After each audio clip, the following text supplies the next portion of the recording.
विश्वतो हस्तमुत विश्वतस्तात् सम्भावुभ्यां नमयं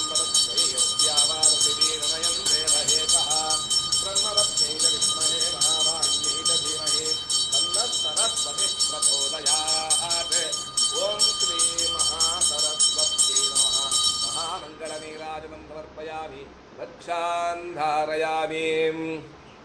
देवी सरस्वती वाचे दिल्वादिनीवती धीनामवित्र्यवतो आनो दिवो बृहतः पर्वतादा सरस्वती यजतागन्तु यज्ञम् अवन्देवी विदुषाणा कृताजी षड्मान्वो वाचमुषते शृणोतु स्वाहा।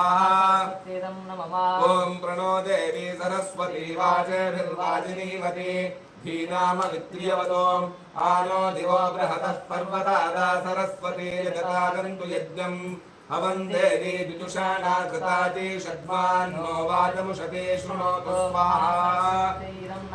ॐ प्रणो देवी सरस्वती वाचे निर्वाचिनीवती हीनामवित्र्यवतो आनो दिवो बृहतः पर्वतादा सरस्वती यजतागन्तु यज्ञम् अवन्देवी विदुषाणा कृताजी षड्मान्वो वाचमुषते शृणोतु स्वाहा।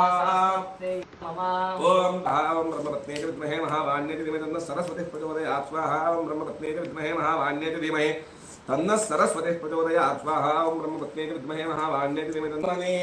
ओम याः फलिनीर्या अपरा अपुष्पायाष्टपुष्पिणीः बृहस्पतिः प्रसूता स्थानो मुञ्चन्त्वगुंहसः स्वाहा। ओम मूर्धानं दिवो अरथिं पृथिव्यां वैश्वानरवृताय जातमग्निं कविगुंसम्। ॐ प्राणाय स्वाहा, ॐ प्राणाय स्वाहा, ॐ अपानाय स्वाहा, ॐ व्यानाय स्वाहा, ॐ उदानाय स्वाहा, ॐ समानाय स्वाहा। कृपया परिगृह्यतां नैवेद्यर्थे पुरतस्थापिता समर्पित हयग्रीव नैवेद्यं निवेदयामि स्वाहा। समर्पित नैवेद्यं विसर्जयामि। पूगीपरसमायुक्तं नागवल्लीदलितं चूर्णकर्पूरसंयुक्तं ताम्बूलम् पुनः स्वन्ते राज्याय देवतो राजा भवते राजाधिराजाय प्रसह्यकायिने नमो वयं वै। या कुन्देन्दुतुषारहारधवला या शुभ्रवस्त्रान्विता या वीणावरदण्डमण्डितकरा या श्वेतपद्मासना या ब्रह्माच्युतशङ्करः प्रभृतिभिर्देवैः सदा पूजिता सा मां पातु सरस्वती भगवती निःशेषजाढ्यापहा। ॐ शारदा शारदाम्भोजवदना वदनाम्भुजे सर्वदा सर्वदास्माकं सन्निधिं सन्निधिं क्रियात्। सरस्वती नमस्तुभ्यं वरदे कामरूपिणी विद्यारम्भं करिष्यामि सिद्धिर्भवतु मे सदा। ओम श्री महासरस्वत्यै नमः। मनसोद्दिष्टप्रार्थनां समर्पयामि।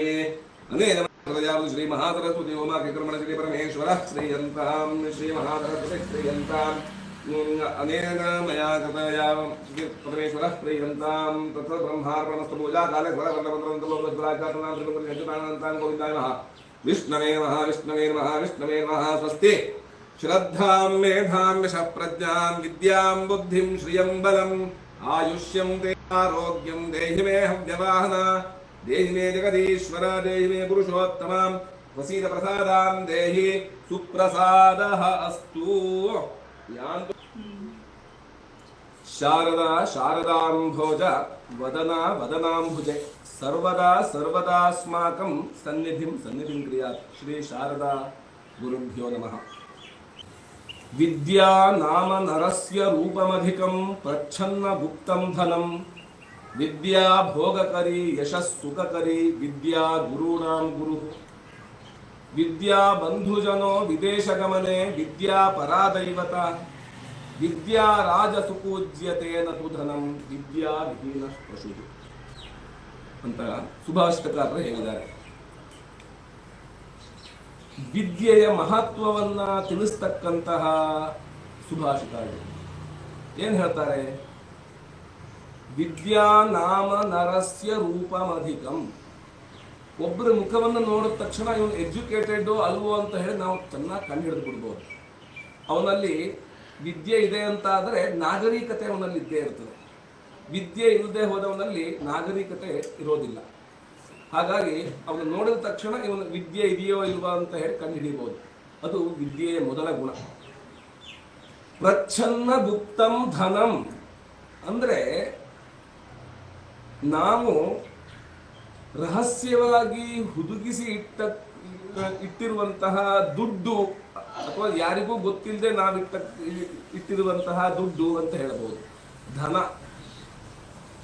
ಅಂದ್ರೆ ಯಾವಾಗ ಬೇಕಾದ್ರೂ ಅದು ನಮಗೆ ಗೊತ್ತಿರುತ್ತೆ, ನಾವು ಅದನ್ನು ಉಪಯೋಗಿಸ್ಕೋಬಹುದು. ಆ ವಿದ್ಯೆ ನಮ್ಮಲ್ಲಿ ಏನು ವಿದ್ಯೆ ಇದೆ ಅಂತ ನಮಗೆ ಗೊತ್ತಿರುತ್ತೆ. ಅದನ್ನ ನಾವು ಯಾವಾಗ ಬೇಕಾದ್ರೂ ಎಲ್ಲಿ ಬೇಕಾದ್ರೂ ಹೇಗೆ ಬೇಕಾದ್ರೂ ಉಪಯೋಗಿಸ್ಕೋಬಹುದು. ಅದಕ್ಕಾಗಿ ಅದನ್ನ ಏನು ಹೇಳಿದ್ದಾರೆ? ಪ್ರಚ್ಛನ್ನ ಗುಪ್ತಂ ಧನಂ. ವಿದ್ಯಾ ಭೋಗಕರಿ ಯಶಸ್ ಸುಖಕರಿ. ವಿದ್ಯೆ ಭೋಗ, ಭೋಗ ಅಂದ್ರೆ ಸುಖ ಅನುಭವಿಸ್ತಕ್ಕಂಥ ಭೋಗ ಅಂತ ಹೇಳ್ತಾರೆ. ಆ ಭೋಗವನ್ನು, ಸುಖವನ್ನು, ಯಶಸ್ಸನ್ನು ವಿದ್ಯೆ ಕೊಡ್ತದೆ. ವಿದ್ಯಾ ಗುರುಣಾಂ ಗುರು. ನಮಗೆಲ್ಲರಿಗೂ ಗುರು ಅಂತ ಒಬ್ಬರು ಇರ್ತಾರಲ್ವಾ, ಅವರಿಗೂ ಗುರು ಯಾರು ಕೇಳಿದ್ರೆ ಅದು ವಿದ್ಯೆನೆ. ವಿದ್ಯಾ ಬಂಧುಜನೋ ವಿದೇಶ ಗಮನೆ.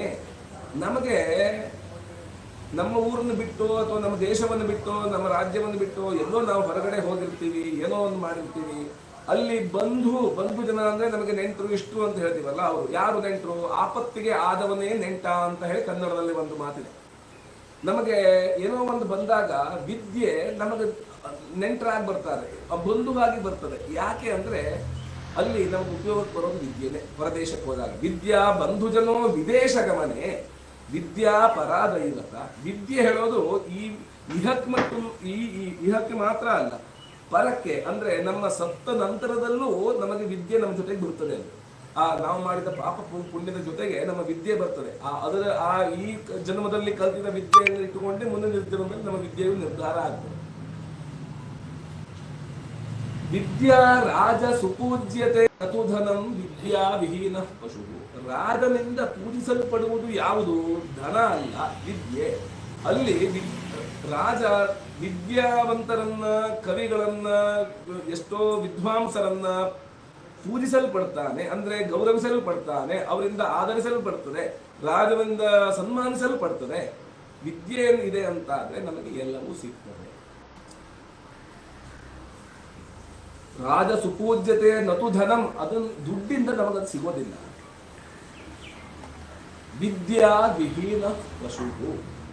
ಯಾರಲ್ಲಿ ವಿದ್ಯೆ ಇಲ್ಲವೋ ಅವನು ಪಶು ಅಂದ್ರೆ ಪ್ರಾಣಿಗಿಂತಲೂ ಕಡೆ. ಕನ್ನಡದಲ್ಲಿ ಒಂದು ಹೇಳ್ತಾರಲ್ವಾ, ಏನು? ವಿದ್ಯೆ ಇಲ್ಲದವನು ಹದ್ದಿಗಿಂತಲೂ ಕಡೆ.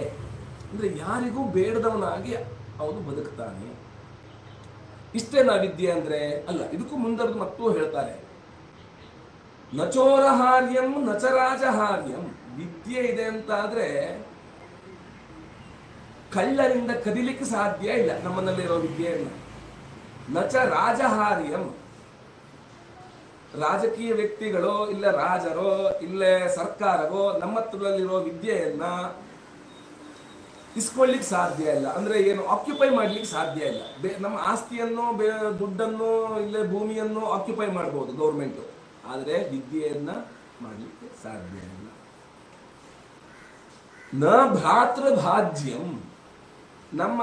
ನಮ್ಮಲ್ಲಿರೋ ವಿದ್ಯೆ, ನಮ್ಮಲ್ಲಿರೋ ಸಂಪತ್ತನ್ನ, ಬೇರೆದನ್ನ ಅಥವಾ ಆಸ್ತಿಯನ್ನ, ಭೂಮಿಯನ್ನ, ದುಡ್ಡನ್ನ, ಬಂಗಾರವನ್ನ ಎಲ್ಲದನ್ನು ಭ್ರಾತೃಭಾಜ್ಯಂ ಅಂದ್ರೆ ನಾವು ಅಣ್ಣ ತಮ್ಮ ಹಿಸೆ ಆಗ್ಬೇಕಾದ್ರೆ ಅಣ್ಣನೋ ತಮ್ಮನೋ ಅಕ್ಕನೋ ತಂಗಿನೋ ಯಾರಾದರೂ ಒಬ್ರು ಅದರಲ್ಲಿ ಹಿಸೆಯನ್ನು ಕೇಳಬಹುದು, ನನಗೂ ಪಾಲನ್ನು ಕೇಳಬಹುದು, ನನಗೆ ಅದರಲ್ಲಿ ಡಿಮ್ಯಾಂಡ್ ಮಾಡಿಕೊಡಿ ಅಂತ ಕೇಳಬಹುದು. ಆದರೆ ವಿದ್ಯೆಯಲ್ಲಿ ಅದನ್ನ ಕೇಳಲಿಕ್ಕೆ ಸಾಧ್ಯ ಇಲ್ಲ. ನ ಭ್ರಾತೃಭಾಜ್ಯಂ ನಚ ಭಾರಕಾರಿ. ಇದು ಭಾರವಲ್ಲದ ಒಂದು ಧನ. ಹೇಗೆ? ಈಗ ನಮ್ಮ ಹತ್ರ ಒಂದು 5,000 ಕೋಟಿ ದುಡ್ಡಿದೆ ಅಂತ ಆದರೆ ಅದನ್ನು ನಾವು ಒಂದು ಕಡೆಯಿಂದ ಮತ್ತೊಂದು ಕಡೆ ತಗೊಂಡು ಹೋಗ್ಲಿಕ್ಕೆ ಅದು ಭಾರ, ನಮ್ಮ ಹತ್ರ ಅದನ್ನು ತಗೊಂಡು ಹೋಗ್ಲಿಕ್ಕೆ ಆಗೋದಿಲ್ಲ.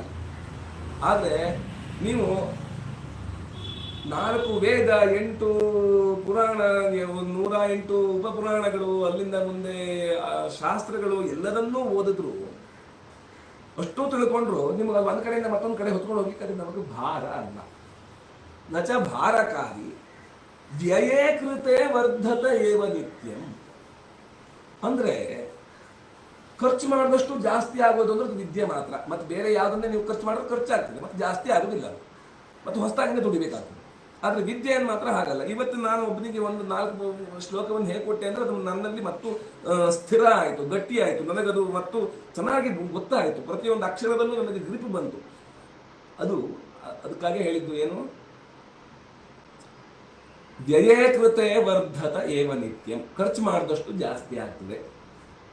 ವಿದ್ಯಾಧನಂ ಸರ್ವಧನ. ಹಾಗಾಗಿ ವಿದ್ಯಾಧನಂ ಸರ್ವಧನಾತ್ ಪ್ರಧಾನಂ. ಎಲ್ಲ ಸಂಪತ್ತಿಗಿಂತಲೂ, ಎಲ್ಲ ದುಡ್ಡಿಗಿಂತಲೂ, ಎಲ್ಲ ಐಶ್ವರ್ಯಕ್ಕಿಂತಲೂ ವಿದ್ಯೆ ಎಂಬ ಸಂಪತ್ತು ತುಂಬ ಶ್ರೇಷ್ಠವಾದದ್ದು ಅಂತ ಹೇಳಿ ವಿದ್ಯೆ ಬಗ್ಗೆ ಹೇಳ್ತಾರೆ.